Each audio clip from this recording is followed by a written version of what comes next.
Hi, I'm Mike from Asynt, and today I'm going to give you a quick overview of our splash shields available from Asynt. I've got the small version here in front of me, and as you can see it sits very neatly over your hot plate stirrer, and the great thing of course is that you still have access to the controls as required. This is a great little splash shield just to protect you from any minor splashes. It's important to note that this is not a blast shield, so don't be using this if you're using any doing any explosive chemistry. But it's very neat and easy to use. You've still got access all the way round if you do need to make any adjustments, and as I mentioned, you can still access the hot plate controls.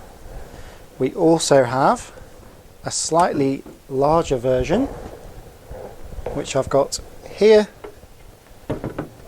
So just if you're doing bigger reactions, and obviously we've got the full length condensing here, the 350mm condensing, so we can see that this shield's probably a better height for this size of reaction.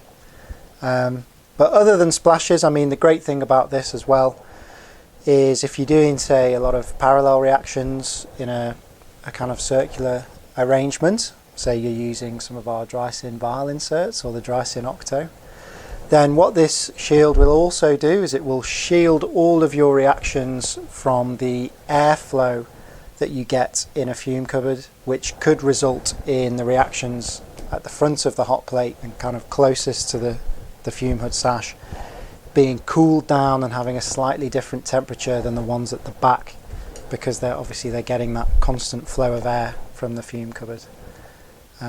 If you'd like to find out any more about the splash shields or any of our other products, then please feel free to get in touch with myself or one of my colleagues over on inquiries@asynt.com.